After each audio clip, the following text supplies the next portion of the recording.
Welcome to Queer Conversations. I'm your host, G of Vergy TV. We're here every single Tuesday, 6 p.m. EST. And Queer Conversations is a show that's sharing LGBTQ stories, amplifying the voice and visibility of the LGBTQ community. In addition to this show, we have a show called Thou Art Woman, which is actually where you come in person. And the next one is March 10th, 2018 at Art Serve in Fort Lauderdale. If you can come to Fort Lauderdale by March 10th, join us at Thou Art Woman. We're going to be dropping the links. So, our guest today, with a big smile beside me, is none other than Niki Lopez, artist, art activist of Niki Lopez Creative and What's Your Elephant and much more. Hey Niki, how you doing? I'm good, and you? Thanks for having me. You're welcome. Great to have you on board. So, yeah, lots of people know who you are and lots of people don't know us yet, and they're going to learn today more about you. Niki will be doing live painting during The Art Woman, and she has done these beautiful graphics for the event. So you want to talk a little bit about, tell us some of the stuff that you do, because you do a lot, right? Yeah. So what are some of the things that you do? I think to generalize it, everything falls under creative activism in some form or another. I'm an independent graphic designer, Niki Lopez Creative. I'm also the producer and pre-visualization artist for our film team, 1310 Bandits, which is a female-led film team. Great. And I'm a multidisciplinary artist, so I do art, I curate, I do exhibitions and artist talk, and and one of my main projects that I'm pushing is What's Your Elephant? There's the shirt. What's your elephant? What's your elephant? Yes. So Yes. it uses the arts to talk about uncomfortable situations, and we do workshops and artist talk and have exhibitions around things that people have either shame or fear or don't like to address, abuse, different things like that. Some of it I use, I talk about some of my past within that project, but that's, some of the things that I do. Great, thank you. Yes, and thanks for being a part of The Art Woman. For people who don't know, let's share a little bit about what the event is, and we can go all the way back to the summer of 2014. Started an event here where we are, 1310 Gallery. Mm-hmm. You want to share a little bit like what the event's about for people who don't know? Or you want me to do it? Yeah. You want me to do it? Do it. Okay, I'll do it. Okay, so we started an event back in 2014, which is an open mic night for LGBTQ women and allies. People share poetry, dance, any form of performing arts. Also have visual artists during an art show and so on. So fast forward, we've had several events. I think this is actually the 10th event, and now we're in Art Serve, which is 1350 East Sunrise Boulevard. And we have people from many walks of life who want to share their art form. We're going to have, I'll start off with this. When you come, it's going to be a mixer for an hour. Everybody gets one glass of wine, complimentary. You can have as much as you want, but one. And then we're going to have feature performance. So Niki is going to be doing live painting. Talk to me a little bit about what does that mean when people hear live painting. Some people know, some people don't know. What's live painting? Well, live painting is typically used for events. Most artists, we paint in the solitude of our studios. We don't paint in front of people, so it's a form of, entertainment in some ways. People could see you paint live. A lot of time, I used to paint live a lot. For many years, I would, sometimes. Because of my schedule, sometimes that would be the only time I used to have to work on some pieces if I booked a live art event and I would come out. So I put my easel, my brushes, my canvas, and you just go. I know different people have different ways, methods around them doing live art. For me, a lot of times, I like to have like a blank canvas of what I want to do. And, sometimes when I'm painting, because I like to use music when I paint and do my work. So a lot of times the music, the vibe, the ambiance, the people surrounding actually impacts the artwork.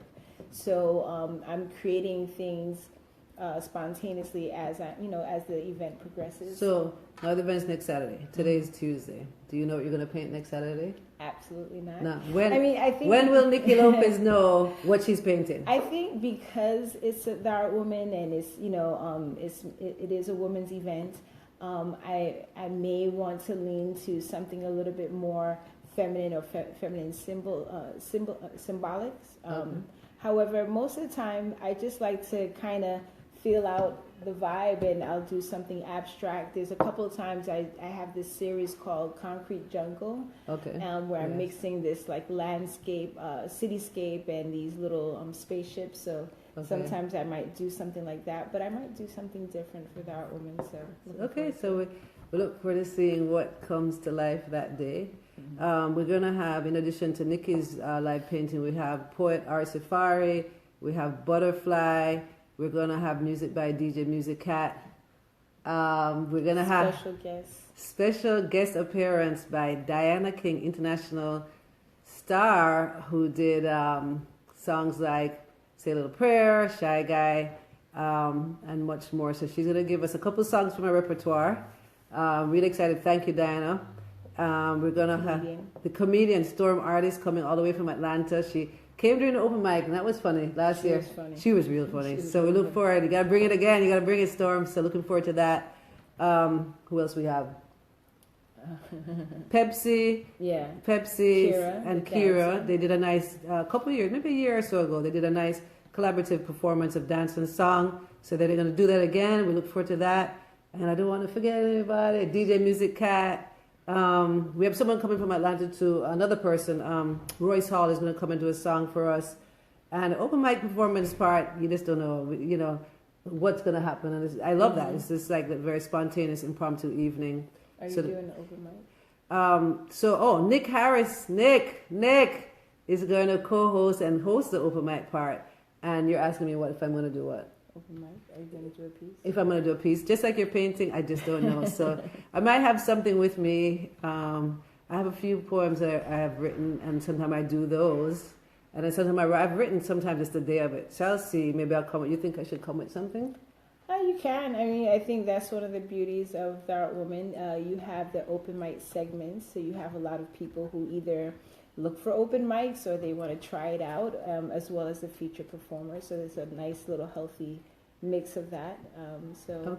And people who don't normally perform, I've seen them go up there and perform. Yeah, there's a lot of people. I like that combination. You have people who are like, I want to be a professional performer, and they perform during the open mic, and it gives them more exposure and experience. And you have people like me who, and yourself, you've done, like, I don't want to be a professional poet, but I will share a poetry piece. Are you going to share a poetry piece? It depends. I mean, I've graced a mic or two, from time to time. I did perform at the first open mic. And so, I don't know, I may, I consider myself, I'm definitely a poet head, but I consider myself more a closet poet. So maybe you come out of the closet a little bit on that day? I like the closet. You like the closet? Well, it's funny because I know that the very first Art Woman, July 20-something, 2014, you did a poem. And then you've been in hiatus for 4 years, so we'll see. No pressure, no pressure. I did, actually, Rachel, she had an open mic in Hollywood a couple years back. And so, it was in between. It was after that one. So I did maybe one or two open mics since then. So, but I do have people. I do have some poet friends that I sometimes share my work with. Sometimes I share stuff with you. So I have poetry. I have short stories. Maybe I'll do a short story. Yeah. So that's great. We'll see. So for those who are joining, this is Queer Conversations. I'm your host G of Very G TV. We're here every Tuesday, 6 p.m. EST, and today's guest is artist Niki Lopez. She's going to be doing live painting during the event on March 10th, the Art Woman. So she doesn't know what she's painting yet, but she's going to paint something, and we're going to probably really like it a lot. Will it be for sale if someone wants to buy your piece? Sure. Oh, great. So get ready. If you love it, you buy it. Right? So thanks for everyone who's joining. Please share this video. If you have any questions, you can ask. You can ask Niki about her artwork. What inspired her? When did she start? Why did she start? Yeah, she wants to hear more about Niki. How did you start? How did you become an artist? Oh, I've always done some form of art since I was a child. I remember when I was really little, I would, I guess I always had an entrepreneurial spirit. I would remember, I had to be about maybe 5 or 6, and I would do paintings. I had this series of coconut head people that I would call them. They were round faces and colorful dresses, and so I'd write on them like 50 cents, but then I'll put, slash it like on sale today for 10 cents. Wow. And so like my grandma, yeah, so, I would sell them to my family. And so the funny thing is I found out a couple years afterwards, looking through my stuff, that they would buy the art and give me the change, but they would put the art back like in a drawer somewhere that I wouldn't go to. So, they were just kind of supporting you. Yeah. So artist your whole life. Yes, an artist my whole life. I used to draw for this publication years ago of some pastels, but I don't do pastels anymore. Okay. And I started painting acrylics, maybe about 10, 12 years. Before that I was doing some photography off and on, but now I've been doing more mixed media sculptures, paper, combining paper mache and cloth, and I did a video installation that combines, some performance art and installation art, and so Nice. I've been doing some things like that, and looking to get bigger projects, get some more installation. I want to get more into experimenting with installation art and doing some bigger pieces. Okay. And do you do like, if someone wants you to to commission a piece, I want a picture of me, posing, and put it on my wall, big 6 foot size. I do commissions. I've done some commissions. I think the last commission I did was actually for, I donate artwork every year to the Hope Foundation. They fight, they fight like, inequalities in the housing department. So they reached out to me some years ago to do a piece of art. So every year I do the logo for their benefit in April. So out of that came a commission for a retired FBI agent in Miami. I remember that. So, and I've done a couple like either abstract or some people. I haven't done a lot of faces. I stopped doing faces, so I used to do a lot, some years ago. So I've been more like I enjoyed doing the mixed media sculptures. I've been doing like masks and things like that. Great masks, so, yeah. So if people want to learn more about you, find you, ask you to do work for them, come to your shows, how do they do that? I am also into social media, so you could definitely find me. Is that bad, Nikki? I think so. Thanks for joining us, everybody who's on. Yes, thank you for joining. Ask us any questions. You got Nikki right here. You could ask her anything that you want to ask her. She's obligated to answer. That's the rule here. If someone asks, you got to answer, right? I just made up that rule a while ago. But yeah. So you could find me online if you Google me. Niki Lopez is 1K. Nikilopez. So if you look up either Niki Lopez, Niki Art Studio, Niki Lopez Creative, any of those, you'll either find the hashtag in use or you'll find one of my pages. I also have the What's Your Elephant project, so I have a separate social media for that. I have a website where you could join my email list. From time to time I send out different things. So like right after the Art Women's on the 10th, and I'm going to be curating a all-female art show that opens the 21st in Cannonball Studios, in connection with the Broward Cultural Division and the Housing Authority. Great. So you said that's March 21st? Yes. Great. And where is that? That will be at Cannonball Studios. It's off of Sistrunk. It's part of my residency. Follow the pink. Thank you. Alana says follow the pink. Yes. So it's, I have a residency with the Sistrunk, so I'm one of their artists. So part of the residency, I'm doing an exhibition for Women's History Month. So I'll have all women artists. I'm going to have some performance artists. Alana DeCasto, who's online. Yes. She's going to have one of her art piece and hopefully do a performance. Yeah. So, if you want me to do my dance performance, let me know. I'm available. Where do you want to do, like in the hallway? She's one of the few people who does not appreciate my dancing skills. Well, but it's just different. I just try to see where you're going with the beat, and how come it's not matching with the music? I'm just different. Always been different. So yeah, so we'll see. I know you guys can vote. If you want to see me dance, you can vote for me. So Dance at Dark Woman? Or okay, dance well, I might dance at Dark Woman. We never know what's going to happen. It's very possible. So thank you for joining us. Alana is here, Minnie, and Ari Safari, and Nikki, the other, I'm going to call you the other Nikki. Nikki. The bad Nikki, because I'm the good Nikki. Yeah, and Ari Safari, who's on, she'll be performing at Dark Woman on March 10th. I know she's coming with something different. Every time it's something a little Who different. Said so they she's need a dancer at Dark Woman or my serious art show. Yeah, we'll see. If you can handle the rates that I charge. I'm not dancing for free at other people's events. Only at Dark Woman. If you want free dancing, then that's it. But yeah. So Ari Safari will be one of our performers. We're getting ready for that. And you mentioned Broward County Cultural Division, and I want to definitely shout out the Broward County Cultural Division because they gave Dark Woman a grant and to do this event. So we really want to express appreciation for that. And also the organization Our Fund also gave a grant. So that helps us to market and grow the event. So really appreciative of that. And while I'm doing that, I might as well shout out all the sponsors. Okay. So we have a sponsor right beside me, Niki Lopez Creative. Thank you so much for being one of the co-sponsors of the Art Woman. David I. Muir, David I. Photo. You see those beautiful photos after the event? That looks like all these beautiful candidates captured and everything. That's the work of David Muir. A day or two after the event, I'll be posting all of those. So probably by March 11th or 12th, you'll see all those pictures. Nadine's Catering, she's going to have some really nice food, a little on the Stosha side, which we really appreciate. It's not a very stush event, like proper, but we'd like to have some good food, right? So thanks to Nadine. Law Office of Megan D. Widmeyer, thank you for your support. The credit group, Sky Blue Travel, Reese Vision Care, Dragonfly Wellness. I don't want to forget anybody. Are you going to have the photo booth there? We're going to do the photo booth again.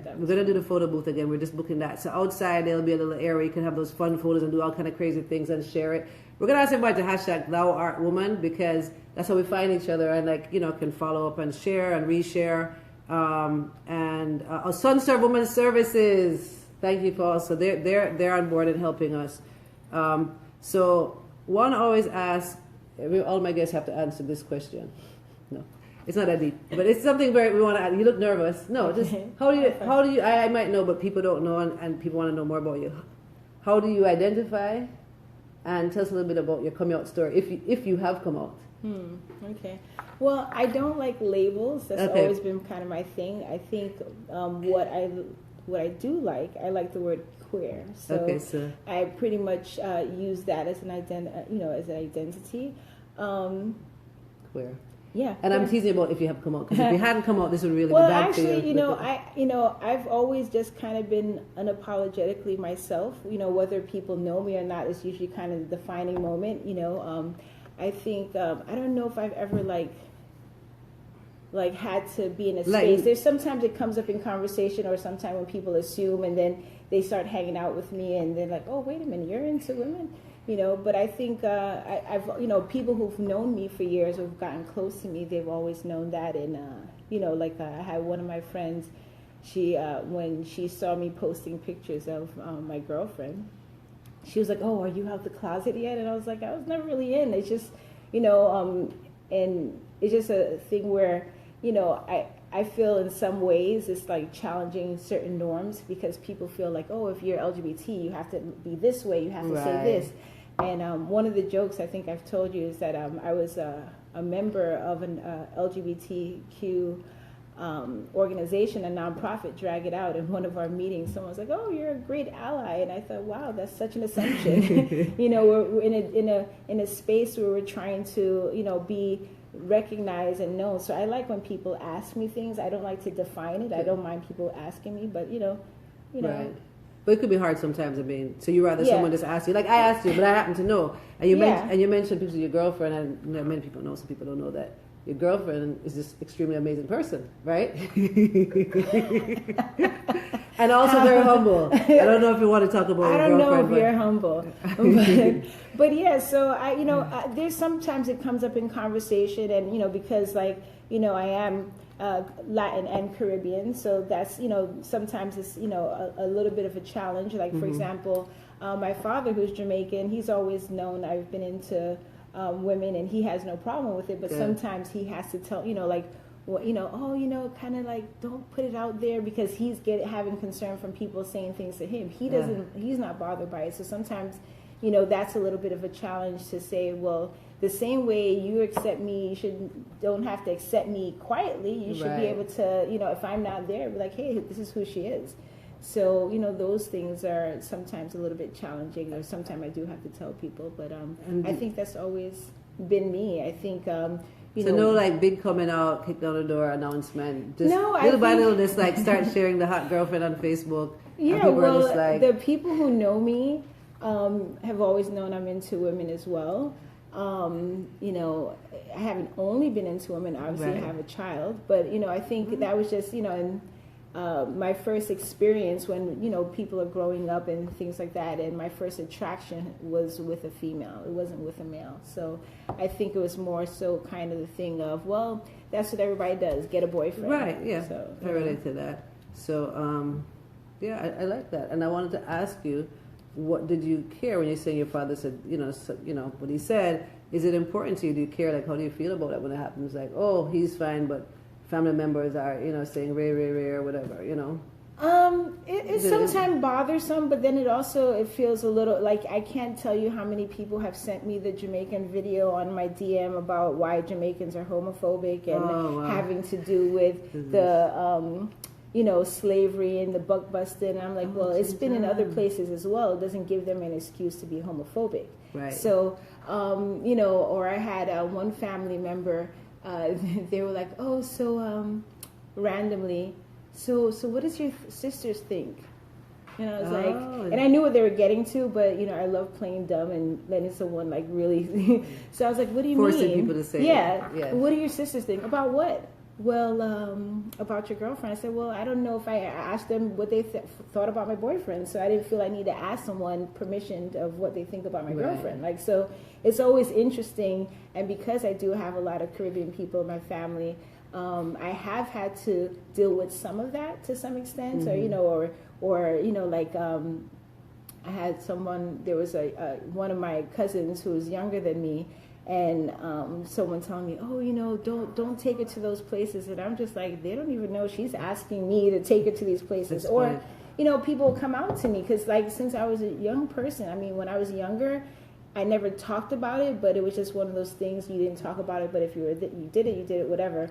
But I used to find it strange that people would always come to me and feel like, hey, have you ever had thought about a girl? Or this is that. So I guess it was always something about me where people felt comfortable and safe to say something. Yeah, and I want to take a moment to shout out your family that is very accepting, because you have Niki has, thank you. Yes. Niki has several sisters, and I'm going to say, and a couple brothers, right? But mostly sisters. There's a bunch of like Lopez sisters, a shout out, and on your mom's side too. I feel like they've been really good to me. I appreciate it. It seems like they really like me. So yeah, I think so, right? I appreciate that. I mean, especially for the Jamaican side where you don't know you're gonna get. They're like, hey, bring her, So let's say, is there a gay energy or gay vibe that people emanate? Gay vibe. So it's kind of like a gaydar. Can you tell? Like, I think so. I do have some family that was definitely open arms and fine with it, or like when I told my uncle, he was like, hey, that's cool, know, whatever you love. I had some cousins, more on the Jamaican side who were like, they'll say something really homophobic, and so sometimes, or like when we were in Jamaica and I met a cousin and I'm like, yeah, I came with her. We're together. We're staying together. Did you fly together? Yeah. You just want to avoid those the same hotel room and everything? Yeah. Yeah. So, but I think so. I think there's some people I definitely could tell if they're gay or not, So I think there's sometimes, every now and then I might be off, but for the most part, even if someone is not saying something, but, maybe also that's what people saw in me, because people would always feel comfortable, and I guess people knew that I'm very open and just like I'm not a judgmental person, so I've always been that space where people felt comfortable to talk to me and tell me things that they may not always tell everybody else. Okay, thank you. I'm not sure we are on time, but I do want to say hello to everyone and thank you for joining us. If you have any other questions, please share. I don't know, I'm scared to touch it. Something else is happening over here. So, okay, great. So yeah, thank you for everyone for joining us. I saw there's another question, but I'm having an issue here seeing the question there. Oh, there you go. Oh, I wanted to acknowledge here. Okay. Oh. I never thought of that. Someone with gay energy. I'm experiencing people just for people. Okay. And I wanted to thank you. Thanks for the comments and the questions and for sharing. And I saw, I can't see, is it John J or J John? Who said, you never stop coming out, and our parents are tolerant sometimes but get frustrated. So I want to acknowledge J. John, because if it's a person who I think it is, this is a person who did a petition to ensure that this particular minister couldn't come to Jamaica. So if it's that person, thank you. And if it's not you, just thanks for joining us. We appreciate it. But, you know, there was something that took place recently, I think January, where there was actually a petition and thousands of people, I think nearly 50,000 people signed to make sure this minister who was saying, you know, propagating very negative, violent language, violent things to happen to gay people. So congratulations and thank you for your advocacy. I think Holly is joined. Thank you for joining. Thanks everyone for joining. And I totally relate to the getting frustrated part, because I do sometimes get frustrated because then people feel if you openly identify with LGBTQ, they feel that that gives them authority to question and ask you things that they would not ask you if you were in a heterosexual relationship. No one cared, you know, when I had a boyfriend, they didn't care, oh, where's his picture, where's this, where's that? They didn't ask those things. But if I have a girlfriend, then people feel like, well, what is this? What about that? Or are you concerned about this? And it's just like, that's pretty frustrating. Yeah. Is that, I see a question coming up. Is that J. John saying it's him? I'm so scared to touch it. Thank you for being bold, and I'm just scared I mess up everything on this thing. He said it's him. So no, yes, me, it's yes. you. Well, yeah, thank you. I signed. Yeah, yes. Thank you so much for your advocacy, and that's what it showed the power, you know, power of us working together, fighting together, and social media. 'Cause I saw it through Maurice Tomlinson, big up Maurice, who sent it to me, and we just have to keep doing that. So we're going to be wrapping up. Want to make sure for people who can be in Fort Lauderdale that on March 10th, that's next Saturday, and if the link is not there, the link will be added. March 10th, next week, Saturday, at Art Serve in Fort Lauderdale, Florida, United States of America, on this planet, at 7 p.m. Join us. Get your tickets at Eventbrite. Niki's going to be one of the one of the performers. She's doing a live painting. And we got some people joining us here. Thank you everyone for joining. I'm going to ask you some just ending questions, but I just want to make sure everybody knows about the event. Niki's going to be painting. We have several feature performers, and we also have international star Diana King giving us a little treat, just a couple songs. It's not a Diana King concert. She's going to come and give us some songs. Really appreciative of that. And I know you're burning to say something. I'm not going to let you do it. No, I'm joking. I'm joking. Wow. No, I'm joking. I'll let you take it over anyway. Yeah, it's the takeover. Yeah, Tuesday night takeover. Anyway, well, yeah, go ahead. It's actually in connection to what you said that, you know, if some people don't notice, we have like a little eclectic collaboration group, so incubator group. So it's definitely a Tuesday night takeover. So the first live is Very GTV at Qonversations at 6 p.m. And then the next live, which is an hour long, is Islands Origin. And then my live will be at 8:30 to 9. So on Niki Lopez Creative, I'm interviewing the creative community, social entrepreneurs, activists, grassroots organization, people doing lots of things in the community. So definitely join me at 8:30 tonight. Yes, so yeah, nice, great job. I love the plug. And yeah, as Nikki said, we've been doing nearly 2 months now. We have Khalib here and David Muir here. Yeah, I want to definitely shout them out for supporting. You see us on this side, and the other side we got people supporting us. And yeah, and they I think their live shows up on Jamaicans.com, right? Yeah. Jamaicans.com. And so, on yeah. Island Origin. Yeah, and on Island Origin, yeah. It's so there. Definitely. So yeah, so thanks for joining me. Oh, thanks Nikki, for joining. you're so fine, you're so fine, you blow my mind. Hey, Nikki. Hey, Nikki. I like that. I got 3 questions for you. Ready for them? What's the question? How much time we got? We got 1 minute, we got 30 seconds. We're done. Real quick. What inspires you? You got to answer it real quick. The unknown. I like that. What's sexy? Confidence. Ah, nice. What makes you laugh? You're dancing. Okay, thank you for joining Queer Conversations. Join us every Tuesday, 6 p.m. Yeah, I like that. Yeah, thank you, Nikki. Well, I can't believe I'm home early enough to catch you live on Tuesday. Yeah, hey. Portia, 8:30, Niki Lopez Creative. Yeah, thank you everyone for joining. Join us every Tuesday. Well, join Queer Conversations every Tuesday, 6 o'clock to 6:30. We're wrapping up. Niki Lopez, as she says, 8:30. Alan Origin at 7. Thanks for joining. Please share this. Share, like, comment. And this, if you have to leave work early or go in your car or whatever you need to do to watch this, I know some people it's early if you're in another place. Just do it. It doesn't matter. Just do it. Okay? Just do it. Thank you. Bye. Bye.